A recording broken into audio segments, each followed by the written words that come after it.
welcome to That Moto Show with Dirt Bike TV's Jake Clark and producer Donnie Bales.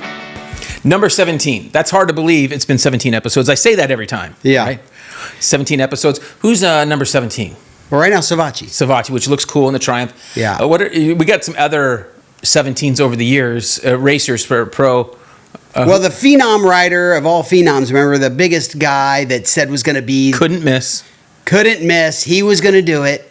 Robbie Bernard. Yeah. And then one of our favorite riders of all time, RJ, was number 17 in 1984. Oh, yeah. I totally forgot about that because I just remember the other numbers. I don't remember that one. 84, I was just, I'm a little younger than you. Yeah. So I wasn't, not a lot. Yeah, good amount, Grandpa. Okay, yeah. All right. So, well, I only appear older because I have a young child. Right. And you're a lot more gray. The beard and losing my hair. Yeah. So I will say it's been tough to line up our schedules here in the summertime. Donnie's still got little kids like grandpas do, and so we're a little off on our schedule. But hopefully you guys enjoy. We're a tech-only podcast. You guys like it. Remember to email us questions if you have questions on anything. This show, the first thing you'll notice is I'm not wearing my regular shirt. I'm going to wear this shirt for Matt Buyten today. It's a fundraiser shirt for him. Unfortunately, he got hurt. Paralyzed riding not FMX, which is what he did for years, and I helped him I remember helping him with tires at the X Games, and he won Step Up a bunch of years. Just a totally cool, nice guy, great guy, and then he was just having fun riding motocross. The last couple of years, he's been riding just moto for fun, and would go to Loretta's, and so he was at a qualifier in Colorado. Was he at that Lakewood qualifier? Yes. Yeah, that one there. So unfortunate, and so you can have him on the back here. They got Buyten on there, and just a great guy. So he lives in Texas. So if you can support him, you can. Got a shirt for Spencer. You should get one too. I think I can pony up the money. Right. This is the tough side of our sport. It's brutal. Yeah. I wish we could ban it. Yeah. So how do we ban that? Yeah. If there's anything I would like to ban, would be that. So it's also one of our biggest fears, right? Especially for guys been doing it for a long time. For sure. So just unfortunately, it's part of it, and it's tough. So I wish I could tell everybody that doesn't happen, but unfortunately it does. So a great guy. So if you can support him, do so. We're looking forward to a good show today. No guest today. No guest. Just us. Right. Okay, and then I think this is OG. No Spencer. No guest. No nothing. Just you and me. And in some ways, maybe it's the way it should be. I don't know. Yeah. We'll get people's input. Yeah. And but we will have more guests, don't worry. And I think the next show, maybe, we'll be on the trail side. Again, if it works out, I'm going to be with Spencer in a week or two, and we're going to be on the trail in the mountains. And maybe a surprise guest, too? Yes, maybe we'll do that. Okay. Have Dracula or somebody. Well, I was just on vacation, and when you do a show on the trail and I can't go because I'm daddy daycare, it also puts me on vacation. Right. So you're like, yeah, do a trail show. That'd be great. Well, the truth is, I wish I could go on these rides, but since the kids are out of school and I got a little one, yeah, that's tough. It's hard for me to get away sometimes. All right, so 17 should be fun. First thing we're going to talk about is the August issue of Dirt Bike Magazine. Look at this. TE300 build we did. White frame, San Diego powder coating. We got Schmidt suspension on here, Recluse. Great looking bike, decal works. And we took the oil injection off this bike. And this is the bike I rode the last trail trip, and you got tons of posting on this bike because I just post it all the time. Because every time I post some of the clips from this ride, I go, man, I got to schedule the next one. So that's what we're looking to do. So two things. Number one, I love the OG Husky colors. But just give me a quick heads up on taking the oil injection off. Like, what are you accomplishing with that? Well, then it puts it on us. We mix it at 50-1. Now, so in some areas it could be a little rich down on the bottom. That's where the advantage of the TBI or the computer brain now is able to map it just right and have it run at 100-1 for that little bit down there. So you might get a little bit more ooze out the back. But I feel like it's better lubrication overall and more consistent. And I think most of the builders, like when Jamie mapped it, I think he's a little happier that we're just pre-mixing. He doesn't have to stress about ratios at whatever RPMs and so forth. I'm going to ask a really dumb question, but was it like on some cases different oil when it's oil injected over mixing it? Yeah, you're supposed to. I don't think the R50 we run from Klotz, I don't think you're supposed to run that in an injector. So right. The Motor X stuff I think is fine enough and that it is okay for it because, it's getting in there in that fine mist. but So this is something I heard about people putting the wrong injector oil in that tank, and you could cause problems. Right. I don't think all of it. So you need to make sure that it's injector approved. And I think most of the oil companies will tell you that. Yeah. So that we like the Klotz one. I think Klotz has one, but the R50, that's what we just run in here, and we're running 50 to 1 on most of the bikes. And I think we have a jetting oil question in the show today. So I'm not kidding. I didn't look at that question. That seems to come up every now and then. Right. All right. So fun deal there. We got that. What else? Oh. There's no races last week, Saturday or this Saturday. So, okay, I was out of town, yeah. right? And so I hooked up my iPad to watch the race when I was out of town. Yeah. Okay. And it wasn't the best picture. Oh, the first weekend you were gone. The first weekend I was gone. For Washougal. So it wasn't the best picture. So immediately when I got home, I'm not joking. I had to rewatch it. I came right home. I put my bag down and I went and my wife was like, hey, "What do you?" I go, pretend it's race Saturday like normal. And I just sat down and went, "You already watched this." I go, "I'm watching it again." 3.5 hours. Just leave me alone. Now I did blow through some of the quick stuff, right? Right. But no, it's still 3.5 hours. I watched all the races. Yeah, you got 4 40-minute motos. Yeah, and I was the happier for it. Did two things, right? So I got a better picture, and I pretended like it was a race weekend. Right. That's pretty cool. So I do watch some of the races again in that case. Deegan was awesome there, huh? That was great. Man, and Chase was insane fast there. Just when you look at Deegan and you think, oh wow, VL has his number, and then the second moto when he's like, nope, the rear end wasn't working right, and I got it working right now, and he pulls out 14 seconds on him. Oh, it's crazy, dude. How's that even possible? And within like 3 laps. Yeah. He just put in some heaters to just demoralize him, and that's what he did on a track that's really tough to gain that much speed. So that was pretty cool. I know that we don't talk about this stuff like other. He was a little more muted on the podium. Did you notice that? Yeah. I don't know. He seemed like he's all right. A little more mellow, I felt like. Well, but I like that he owns who he is. I do too. That's cool. So anyway, we got a great show. I got a lot of good questions for you guys that are listening and want questions. If you want the mechanic guest, then just tune out and come back next show, right? Right. All right. So before we get started on questions, let's do a couple little product things.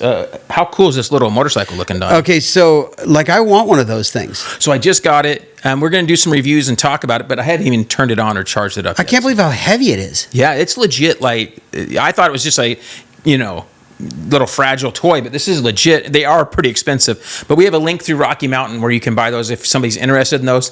I've watched some videos on it, and the guys are jumping huge jumps and everything, and it's pretty cool. We got Jeremy Martin here. Yeah.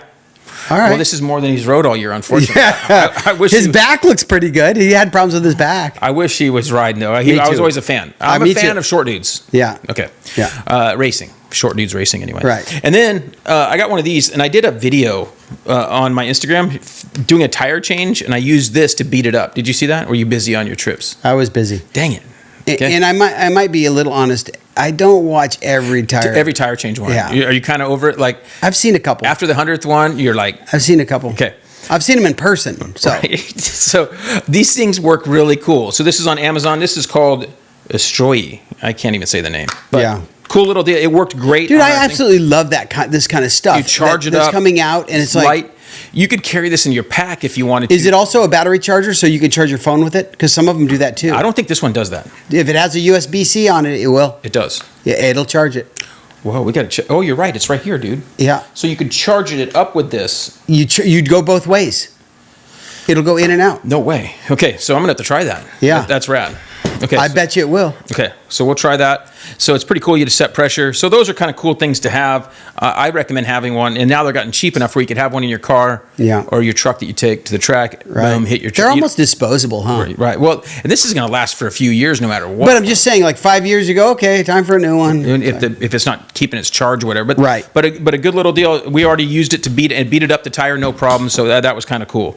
All right, so let's get right into some questions, Donnie. All right, I should say finally. Let's go. Finally, yeah. Like, what are we in? 10 minutes in questions?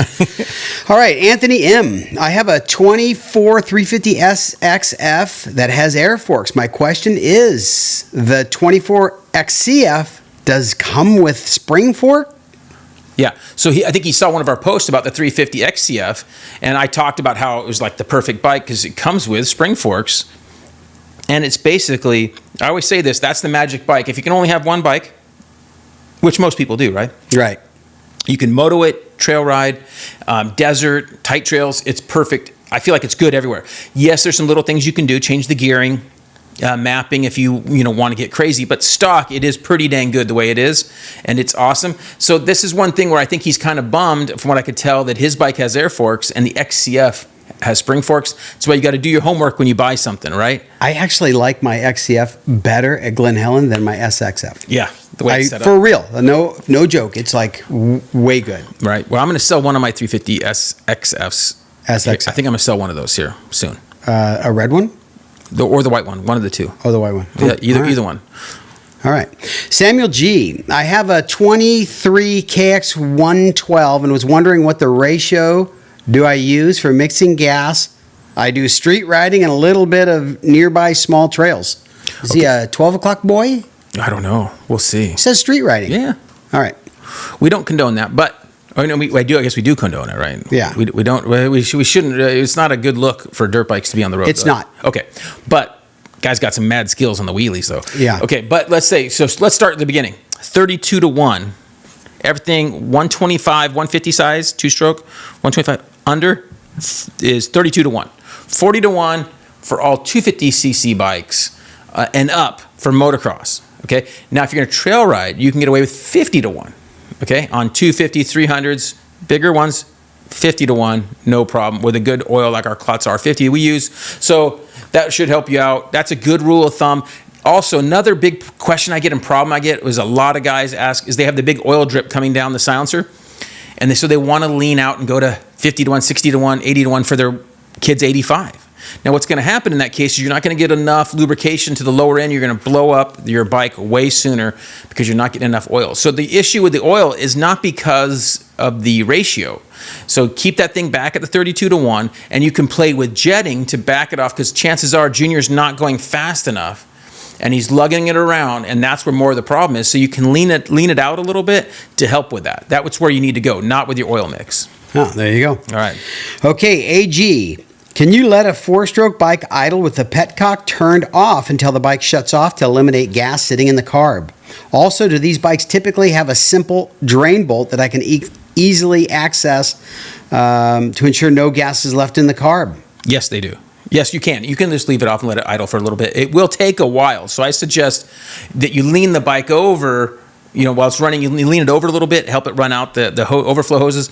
But also, and he actually sent me a picture. I said, send me a picture of your carburetor. So he sent me the picture, and I circled where your drain is. So on the side of the bowl, there's a little flat blade. Now, not all bikes have this. A little brass one, right? It's a little brass one? Yeah, I don't know if it's, it can be, but it's right at the bottom of the bowl, and it's a flat blade screwdriver. You just back that screw out, drain it all out, put it back in. That's a great thing to do if you're going to store your bike. And when it's hot especially, even if it's going to sit for, a week or 2 weeks and you don't know for sure, drain that thing out. Yeah. Save your pilot jet from getting clogged. It's a huge help. I mean, I hate to say this, especially in California. Right. Our summer blend gas is so bad. So bad. It'll go bad in 2 weeks. So bad. So bad. We can blame somebody for that. But Quad T, I guess. Yeah. Looking for a recommendation on good used bikes. I have a $6,000 budget. What would you recommend looking at? No Yamahas, as I've had poor experiences with them. I do a lot of trail riding and single track. I've had an XR 400 in the past and have loved them. But what else in this price range would be good fit for me? Thanks. Okay, so I wrote him back. First of all, his Yamaha comment just has me thinking that he got some bunk bikes. Like he had some bad luck buying some junk bikes, because I don't think Yamaha's by any means is any worse than any other bikes. I would actually. It's one of the better brands. I would go the other way. Yeah, it's one of the better brands. So that goes for any brand. Now, we have a similar question coming up with any brand. They can all have problems. So if it's not well maintained and it's hard to, if it has too much time. So that answers that. The bike I told him, of course, is the KTM 350 XCF, because he can get a really good 19, probably now in California, you could probably get a 19 to 22 range bike for in that price range and get something clean with under 20, 30 hours on it and be golden. So that's the bike I suggested, was a 350 XCF. Now, one thing I do find is a lot of the guys that write me, they live in let alone other countries, but even in the US, they live in areas where there's not a lot of they don't have the pool of bikes we do. Right. You know, we can look at Nevada, Utah, Arizona. Yeah. We can look all over for bikes within a 4 or 5 hour radius. And shoot, if you stayed within a 2 hour radius, you can usually find whatever you need in Southern California. Oh, I think a 1 hour radius. Right. You can find plenty of good bikes. So Inland and Orange County, there's plenty of bikes. So if you live within, whatever distance and you're willing to come travel, I would consider looking at bikes in Southern California because the market is it's a buyer's market more so than others. Also, if you get the right vibe or whatever, you can ship a bike for like $300. Yeah, and there are some good guys that do it out there. Yeah. So yeah, that's an option. All right, what do we got next? All right, Josh W. I have an experience. Have you experienced any issues starting a new YZ450 after it's been sitting? My issue started initially after I washed my bike. In parentheses, pretty sure I was a little aggressive with the pressure washer. And I did finally get the bike to start and change the oil after to be careful. Now the bike still cranks for a while before it'll start if it's been sitting. Once it's hot, it'll run perfect and starts right up. Thanks for your input. Okay, so one of the first things is... You guys have awesome content. Oh, he's a smart guy. Yeah. Okay, so one of the downsides of that new 450, 2324 YZ is the switch. Apparently, there's some problems with it getting water in there, and we've even seen some on the KTMs, which we switch switches. But the start, it's a stop and map switch, and that switch gets water in and it runs kind of glitchy. So guys will actually unplug them and try it that way. So I know, and we actually passed this on to Kiefer, and Kiefer wrote back that was probably what it was the map switch. And then the other thing is on these bikes, if you're trying to start them, just hit the starter for like a second. If it doesn't start right away, then wait a second and then do it again. Don't just hold that thing for 5 seconds or longer. It's not going to start if it doesn't start right away. So just hit it for a second and a half, wait, back off, and then do it again. That helps a ton. I knew a guy that actually smoked his starter by holding it on. Just holding it. Like he's like, oh, it's not starting. It's not starting. Like it's like a car or something. This is an auto. It should just go. Right. Yeah. So anyway, that's a caution for you Yamaha guys right now. Right. After I just said Yamahas were good, but they are good. All these bikes have little glitches sometimes on little things, and electronic things like this you got to watch for. Every bike has their idiosyncrasies. I haven't looked to see if there's a way to seal it up, maybe with silicone when it's new before it has a problem. Yeah, I haven't looked to see if there's a way to make it better. That's something we should look at. I think right now guys are just buying new ones, and it's like, I haven't seen if somebody's making anything aftermarket yet or anything. So, maybe there's something for their map switch. Yeah. So because Nihilio has start-stop switches. This one's a stop and map switch. So I think right now it's only available through Yamaha. It has like the 3 buttons. Yeah. On it. Right. Okay. Yeah. Now, one thing I would consider is blowing that off, or maybe you cover it up when you're washing. Cover it up with, you got a plastic and put some tape around it real quick when you're washing. I don't know, but then blow it off with air quickly.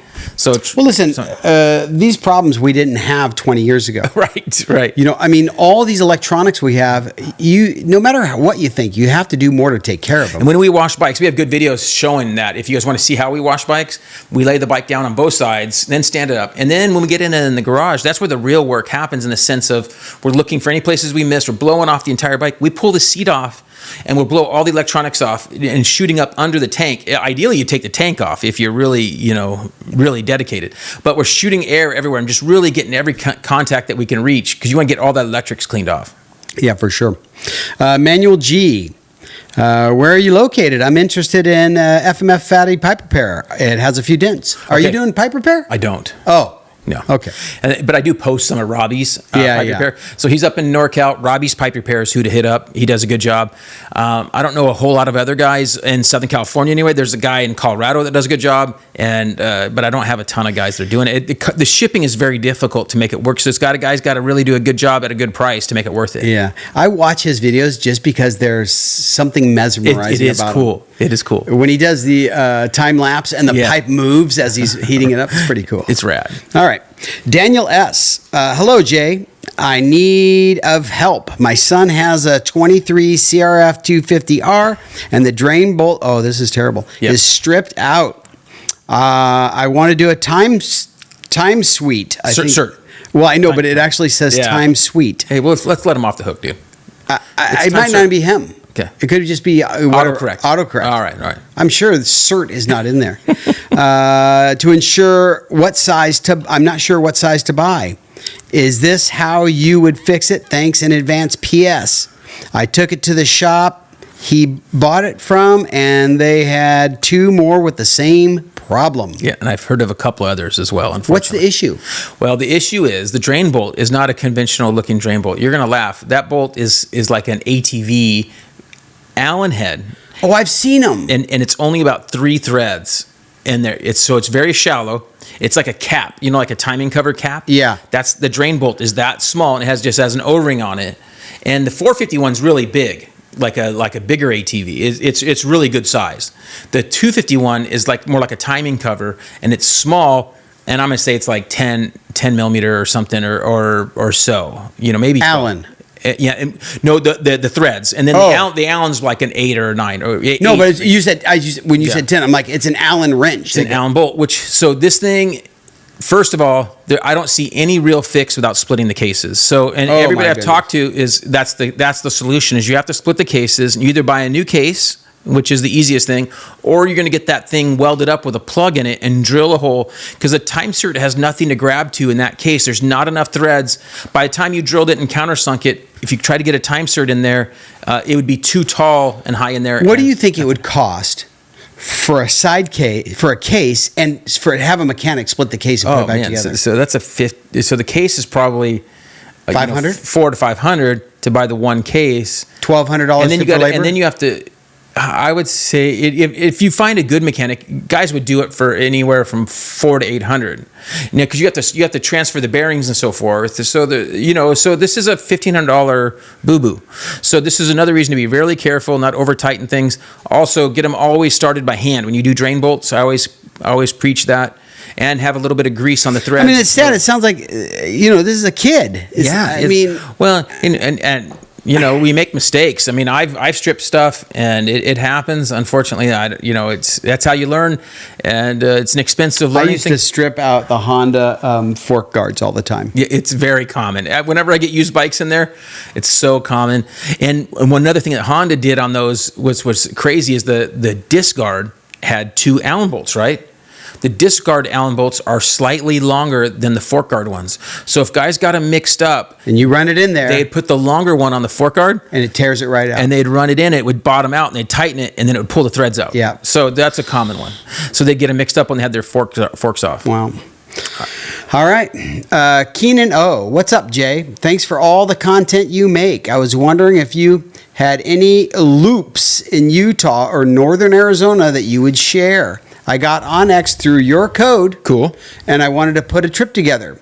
I'm meeting my dad halfway between Colorado Springs and San Diego to ride. Thanks for anything you can offer.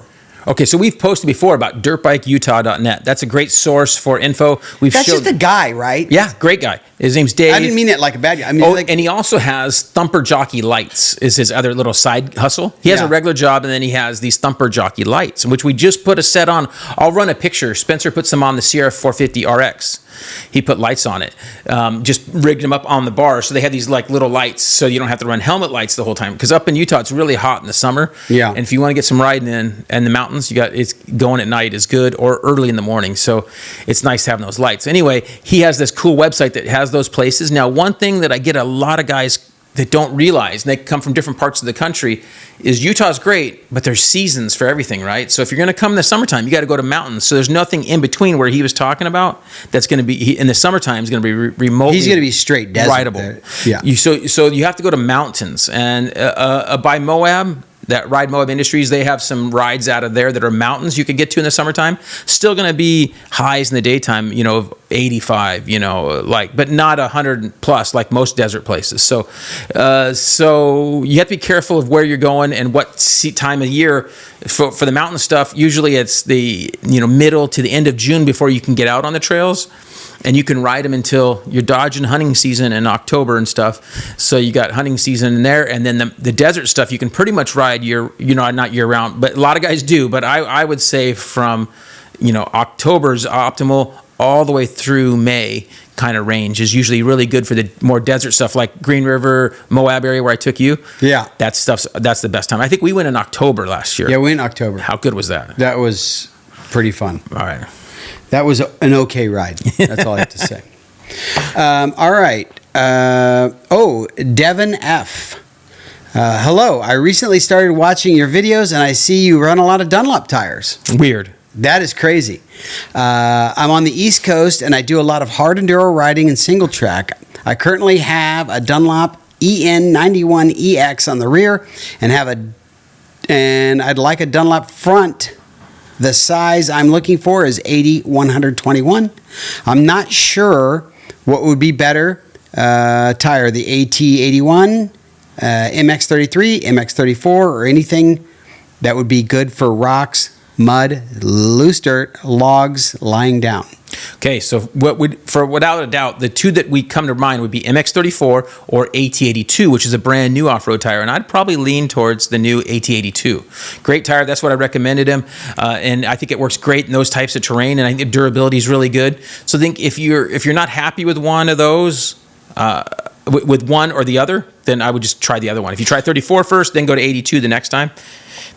I think they're great. Yeah, I think either way you're going to be good. Those two tires are so good on the trail, track or trail, but on the trail, they're going to be great. Yeah. Hey, so a little stopping point. So one thing I forgot to do earlier is I got a couple little things that I'm going to go over here. Sorry, Donnie. Well, we were going to I need to stop anyway. Okay, well. We're at that point. Okay, we're not quite there. Man, okay. You're being tough. All right. I'm being tough. Yeah, guys, you guys all want the show shorter, right? And then all the guys commenting are like, make it longer. It's fine being longer. So I don't need it shorter. I just don't want it too long. All right. So first thing we're going to talk about, and I got some cool photos to work in here. Jonathan D, he's a big fan of our channel, and he wrote us, and he sent us some good RM250 photos, which we'll have here right on the screen. If you're listening, you're not going to be able to see them. But he did after watching our stuff, he says restoration channels like Dirt and Iron, Cameron Namella from Prime, and MX Revival, for instance, he decided to get a 2003 RM250 in bad shape. And he did the whole build, not including the engine build. The bike was running, even though compression wasn't desirable, he says, but focused on the restoration. As you can see, the thing came out awesome, right? He learned a lot of tips, and he got new plastic graphics, wheel bearings, handlebars, exhaust system, engine covers, brake rotors, etc. But also trying to restore as many of the original parts as possible. The engine was mainly polished, not vapor blasted, since he wasn't touching the engine, using the Prime mini wheels and steel brushes as well. So you can see the thing came out looking really nice. So he spent about $2,000 doing that. One thing I always caution guys, when you do these builds, you can spend $4,000 to $5,000 easy if you. Wait, did he buy this bike and then spend $2,000? Yeah. I think he got a good deal. So he spent $2,000 to get it to that point, so you can see how nice it looks. But then you're gonna, spend the $2,000 there. So let's say he spent $2,000 on the bike. You're at $4,000. It really needs the engine rebuilt next, because the problem is, especially in these older bikes, you're playing with fire, because if a piston breaks, a rod goes out, something goes out, now you've wiped out a cylinder and potentially cases, which you can't buy. Like, you have to go straggle and pay way more for used ones than you'd want to. So that's another reason to be ultra cautious on especially these older bikes that are 20 years old. You want to put a new piston in them. You want to make sure that the crank is in good shape. And when I say good shape, you want to make sure that it has under 50 hours. So when somebody tells you something, I don't buy it. I'm gonna change it out and make sure that it's solid. So anyway, you can see he did a great job on his build there. And then I got one more cool comment here from you, and this is an interesting one. Marie S, and it's a guy. It's from a different country, so you're going to read that. Good day. Can you please forward me the tire stand drawings, which everybody knows we have the tire stand drawings, which are really cool. I follow your Instagram page. At 43 years of age, he's a motorcycle master technician. I've learned a lot from your post. He says he has 8 Pan Am Harley-Davidson adventure bikes. Okay? I use for tours here in Namibia. Namibia. Where is that? Isn't that Africa? I should have looked it up. I would think so. That's Africa. Right. This tire stand will help a lot when we do on our tours to change tires in the middle of the desert. A backup vehicle is carrying the necessary equipment and tools for our trips. So they're doing these huge tours with 8 of these Pan Am bikes, right? You seen how big those things are? Yeah. And they're probably doing hundreds of miles, at a time, on these tours. So that's pretty cool. So so I sent him a tire stand drawing so he can make his own. So I thought that was pretty rad. That is very cool. Right. Right on. So anyway, so we can work in those photos there. Where are we at in the show? Want to do a couple products real quick? Yeah, we're like 30 minutes right now. All right. So ProX has rotors and sprockets. Now, Pro X was kind of known for making pistons and rods when they first started, and they made Japanese quality. They would get right from the Japanese manufacturers the pistons and the rods. So it was like OEM quality stuff for a little bit less money. So that was kind of cool. Well, now they have replacement rotors and sprockets. On the sprockets, they have aluminum ones, and then on our off-road bikes, I run the steel ones because that little bit of weight savings, especially on a 350 or bigger bike, the aluminum sprockets they just don't last that long. They just don't last. I don't care what brand of sprocket you're using. If you're using an aluminum sprocket on anything bigger than a 350 or bigger, you're going to wear it out pretty quick. It's like 15 years ago. That's all anybody rode was the aluminum ones. Right. Remember? Now there's like combo ones, stealth ones, whatever, or there's ones that are steel that are really hollowed out. So there's different options for you. But I tell guys, if you're, especially on a budget, your chain's not going to last as long, all that kind of stuff with that. So that's something to consider. And then we got some Decal Works graphics here. We're not going to go, we talk about them all the time, and they're on all of our builds, but we got a fresh set for the 500 EXC build. Are you thinking that's going to be a cool build? I'm thinking it's going to be pretty okay. So Donnie's excited about that. We talked about this before, his 500 EXC 24. This is the one we did this fall. I did my buddies, and we put the Vortex on from Jamie, and 21 horsepower. Pretty big gain, significant, right? Yeah. So this thing's going to be just a fun bike, and we're running the stock gearing on that bike. So I can see this fall and winter actually getting a lot of use out of that bike. I hope so. No, I can see that. All right. Hopefully. Plus, I'll take it to Havasu with me a lot and do single track stuff out there. Let's get into some more. All right. So, here we go. Eric, hello, Jay. I've heard this before, but never tried it. Can you run the Renthal twin wall bar and cut the crossbar? Yes. I've been in the fat bar, but I like the 996 bend. Thanks. I love the 80s music as well. So this guy's pretty legit. Extra smart. So the crossbar, you can actually just hacksaw it. That was the trick a lot of teams would do, because the riders want that crossbar that are used to it. They like having that crossbar there. So you just cut it, and then they put a piece of tape around it, like a Gorilla tape, just to keep it from falling down. So yes, guys do it, and there's teams that do it. They cut it. Most of the time, we run an open bar now. I've gotten used to not running a crossbar, and I'm okay with it. I do kind of like the crossbar there, but I've gotten used to it. It doesn't really bother me. Well, for me, since the last 9 years of buying KTMs, they come with an open bar. Right. And it's like, well, it's kind of used to it, and the ODI has I like the Champ bend. Yeah, that's what we're using there. So that's what I lean towards is an open bar now. I honestly think that. I mean, I'm not trying to go crazy here. I think it's safer. Yeah, I wonder. Yeah. I mean, it's 2 inches less. You're going to hit your chest on the bars sooner. Yeah. Sooner. However you want to say it. Whatever. All right, Cody S. Hi there. I have a 2018 350 XCF and just added a lower link so I could lower it 1.5 inches to 2 inches. The front now sits higher. How can I lower the triple clamp or raise the fork without issues? Thanks. Okay, so this is impossible to make perfect, okay, with what he's trying to do. So lowering link's going to lower the bike down. It's going to be sitting like a chopper, right? So you can move the forks up, but you can only go up until they hit the handlebars. So you only have probably max 1/2 inch. Well, you could run a handlebar spacer and then lower bars. Right. But you're going to be going through some... Right. It's all because if you want it lower, then you probably have shorter arms, and you're not going to want taller bars. Right down. So all those things stack up. So a couple things. I would run them, scoot the forks up until you get right to where they're almost going to hit the bars, and just know that you're going to be compromising. If you're lowering a bike, it's a compromise. It wasn't designed to be lower. It was designed the way it is. So just know that. Now, I'm not saying don't lower it. I'm just saying you have to accept that it's not going to be as good as it was designed for. So when you lower it, you can move those forks up, get you some of that back. I would not suggest doing the 2 inches. Maybe just do the 1 inch, because there's different settings on a lot of those linkages. I would maybe just do the 1 inch, try that. And then I always tell guys, ride more. You're certainly compromising handling. Yeah. It wasn't designed for that, so that's an easy way to do it. The other way that is a good way to do it, which we've done with Race Tech before, is not to use a link and just to shorten the shock and the forks internally. That's the actual best way. We've done some lowering ones with Race Tech. They internally shorten it up, but I'm sure they could shorten air forks. I would think. I don't see any reason they couldn't. All right. So we'll find out. Patrick G. What's the pattern for tightening spokes on mini wheels?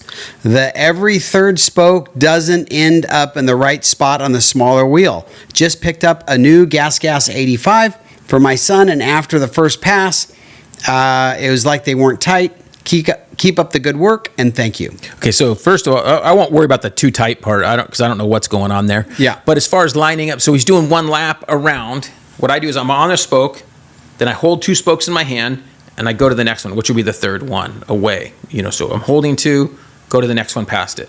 And we have videos on that. You can go right through our links on how to tighten spokes. And we're using the Fast Company torque wrench, which really helps.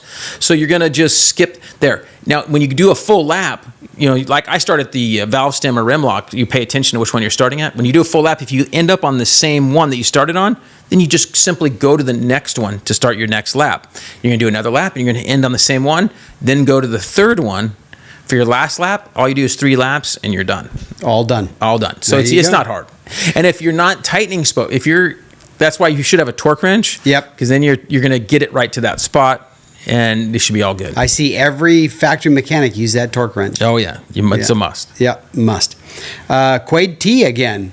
I know how you feel about older 4-strokes. Ruh-roh. But out of the 2, what one is better? An 04 KX250F or an 05 CR 250F? Yeah, this is kind of funny because this is what we were talking about earlier when some guy said he didn't like Yamahas. He had bad luck with Yamahas. Right. Well, and to me, if these bikes were both brand new, the Honda's better. For sure. Okay, but in this case, to me, those bikes, it's a no-brainer the Honda was better. But if they were both, it depends which one's more worn out. Right. It's simple. If the Cowie has like 5 hours on it and is all clean, been well maintained, it's only got a few hours on it, then I'd probably lean towards the Cowie over a 50 or 100 hour. Is there a price difference? Yeah, right. All those factors. So you got to factor all those things in. So that's why I kind of wrote them back. But so when you start looking at older bikes these are 20-year-old bikes, you have to remember that. So if you're looking at 20-year-old bikes, you cannot reference the shootout results or what's best from 20 years ago, because now at this point, most of those shootouts, the bikes are pretty close, right? Even in 04, the bikes weren't drastically one way or another, but the Honda was probably better than the Cowie, right? But when that's the case, it's all about which one's maintained better and which one's going to last longer and not blow up as soon, is what I should say. Yeah. So that's... Well, listen, I would still always lean toward the Honda in this case, but that's just me. Right. I was a Honda guy. And that bike was a steel frame. The Cowie was still a steel frame one, a little bit behind compared to the Honda. So when did the Cowie Suzuki combo bike happen? Right in there. That was there, right? It was like 05. The 1 year not very alliance, good friendship, that the frenemy. Yeah. They were frenemies. Sammy S. Hey, Jay, I was wondering if you can help me pinpoint a possible reason for a knocking noise in my 24 FC350 Husky. It has a total of 8 hours of usage and has a weird knocking noise. I included the video of the sound. If you have any input, it'd be greatly appreciated. Love the videos. Okay, I think we have the video, so let's play it right here.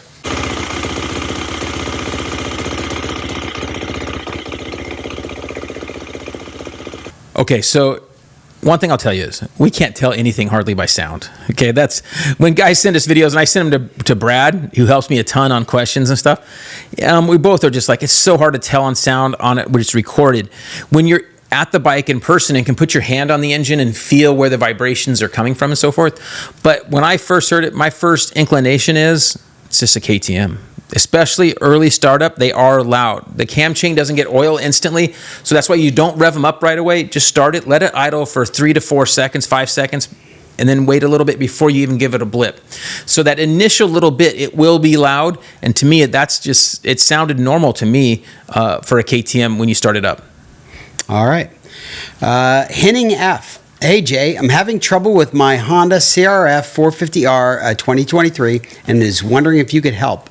The bike has about 40 hours on it, and now lately it has begun to vibrate a lot. I've checked every bearing and bolt around the bike, also searched for cracks in the frame and can't find anything. Today I pulled the clutch cover off, and then I see the whole basket is loose. I could wiggle it very much side to side like a bearing is bad. Could this be the problem? Or do you have any other idea on what it might be? Any help would be highly appreciated. Thank you.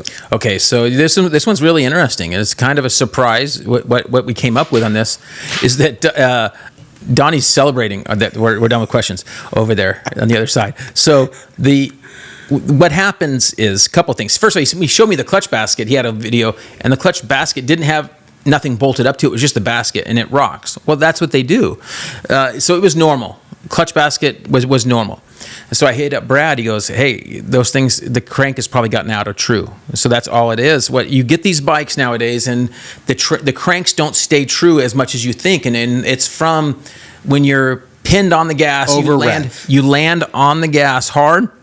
Under load, it can really just spin that crank. You know, jet skis would do it, different things, snowmobiles would do it. I was thinking the jet ski, right? Right. There, what you're saying. So they all would do it. And then, so in jet skis, they would weld the cranks. So you'd actually weld, once it was all trued up, they would weld the crank pins so that it would never spin like that.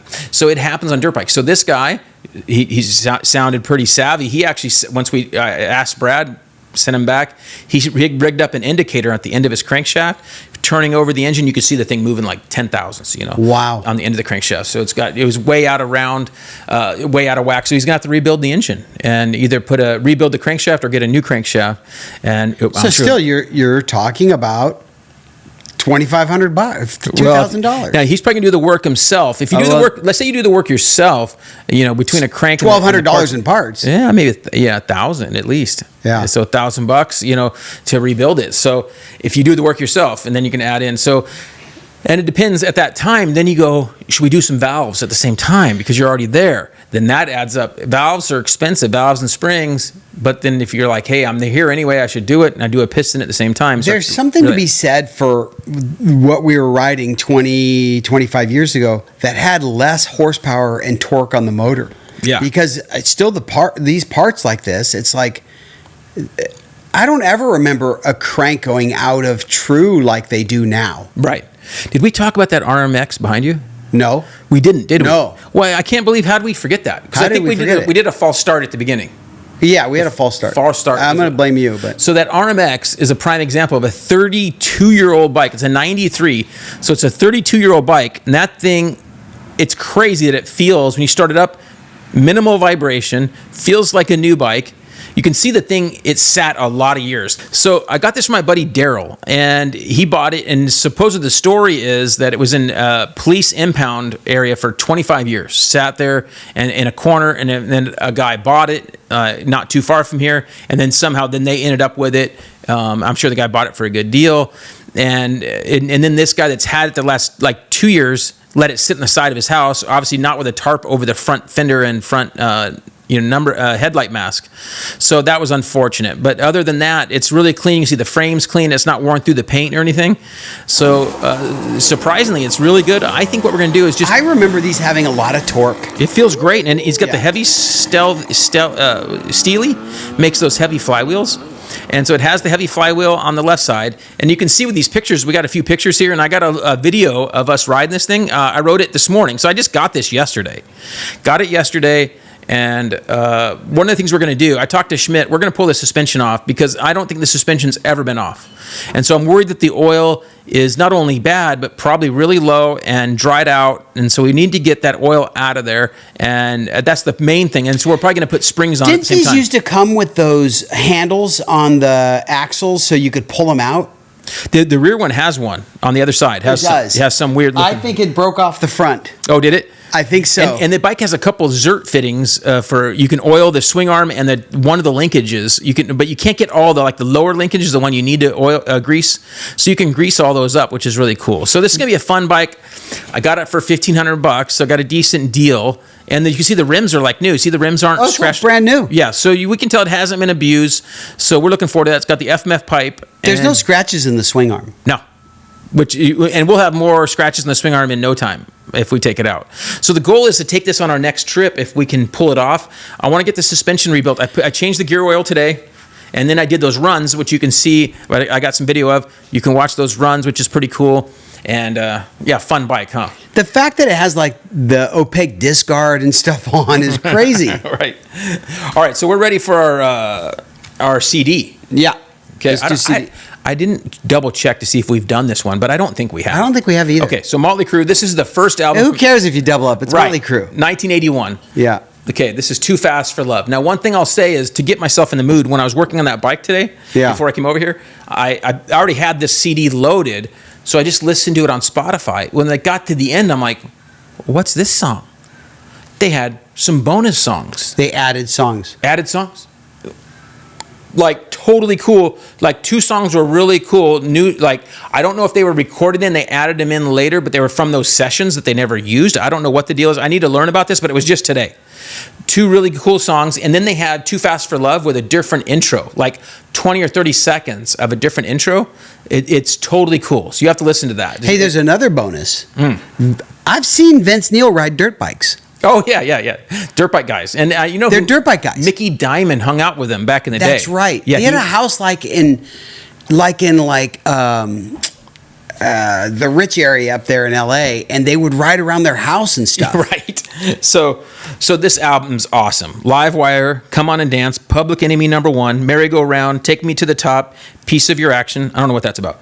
Starry Eyes, Too Fast for Love, On with the Show. So only 9 songs. On with the Show is the last one that's kind of like, you know, Johnny's Suicide. And so forth. Little sad one, slow song.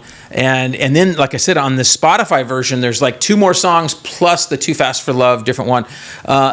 It's a totally different type of album than any of their other music. Got the cowbell, a little bit of punk mix, right? Like fast, definitely happy-go-lucky. Like they were finding their way with this album, I feel like. But I feel like it's one of the best. No, I'm saying it's great, but I'm saying like they were hitting their stride. But I will say that most of this wasn't as radio or video worthy as what they ended up coming out later when you got Smoking Girls. Yeah. They come out with songs that are much more, you know, Dr. Feelgood, things that are going to be like more catchy for everyone. For sure. You know, some people could say a little bit more, suggestive or you know, wussy ones. You're like, they're wussy, not hard rock. You know, they weren't. Right. They weren't as hard. You know, and that's the way most bands kind of went that way, where they didn't go as hard. Where Van Halen, we talked about them last week. They went harder. I'm driving with my son in the car. I'm driving with Riley in the car today. And I don't know, he starts talking about some type of music. And I go, let me tell you, I'm not saying this because I was in that era. I'm saying I was lucky to have basically the best music ever of all time that I got to grow up in. Ever. And what was great about it is that there was always this. You had Led Zeppelin and all the bands, hard rock bands with Sabbath and everything coming up, right? That you could reference. And then, like I told you, I've been listening to Kingdom Come a bunch, and their big beef was that they were a ripoff of Led Zeppelin. Yeah. I don't care if they're ripoff or not. To me, they just perfected. Still sounds good. They perfected something that was even better. For me, a lot of it's better than Zeppelin because the Zeppelin stuff, they have some great songs. They have some great stuff, but sometimes listening to an entire album isn't as good as. Well, I'm the youngest of 8 kids. I have 7 brothers and sisters, and so I grew up on that earlier stuff. Right. Zeppelin, Bachman Turner Overdrive, not Kansas. Aerosmith. Ted Nugent, Aerosmith. That's the stuff that teed me up for the stuff that we got. Right. And then we got just a great big mix of rock, and it was a good time. So that's a good one to it's check not out. like the rock after our rock. What happened to the rock after our rock? Right.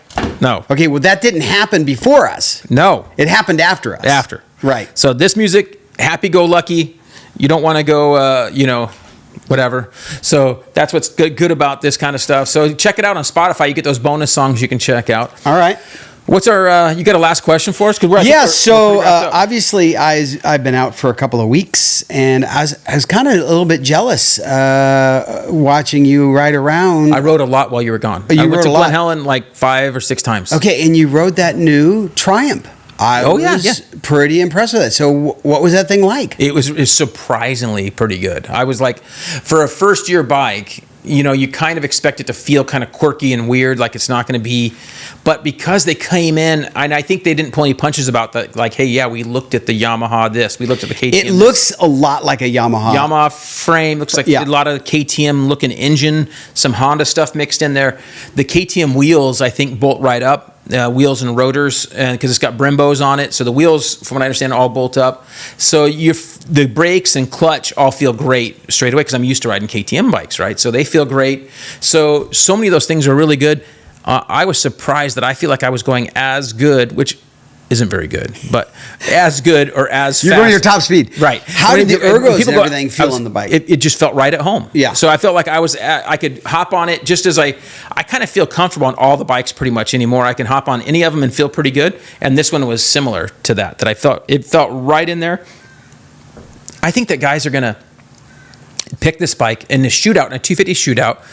It's going to be right in there in the, I think, middle ground. What would you have to say? What do you think is the best 250 right now? It's so hard, but I would say the Yamaha, because of the forks. Like this, the suspension's so good. They've had that way for 10 years. I kind of wish that the Austrian bikes had good spring forks, like we talked about earlier in the show about the XCF. So if they had spring forks, I think that would probably do it.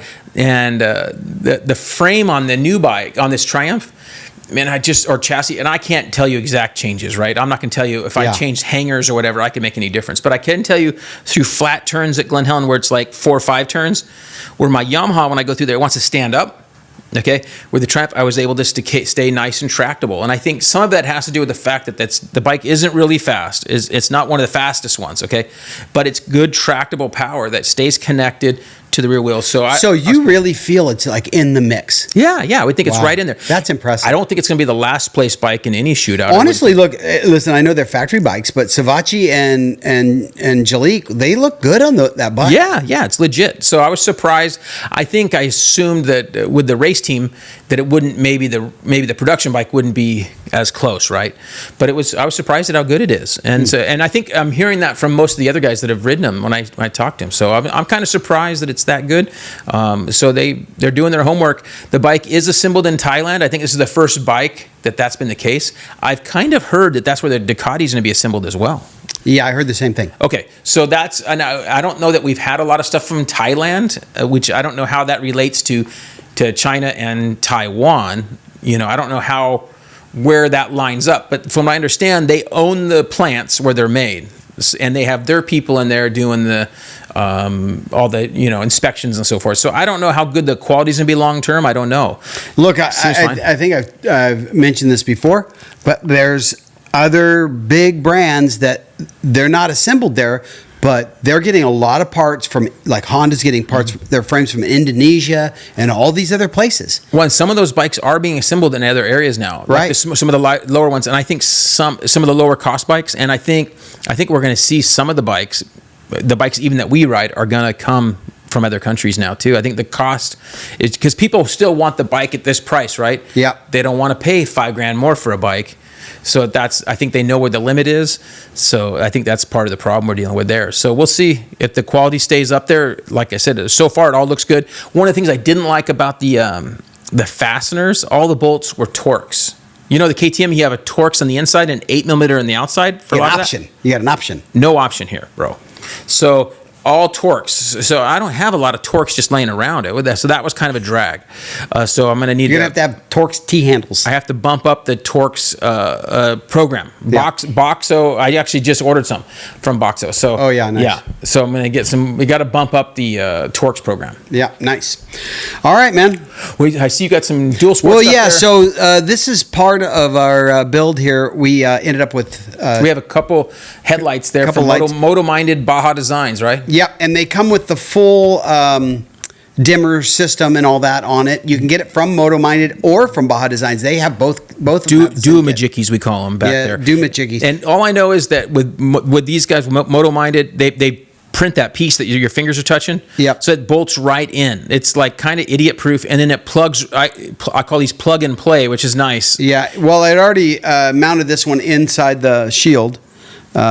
And those blinkers, you just found those like online, you said, right? Yeah, the blinkers I found on Amazon I got 4 for $16. Send me a link to that, so I can throw it in my Amazon links for guys. Yeah, if they're wondering. Yeah. So you have backup ones, and then how'd you get them wired in?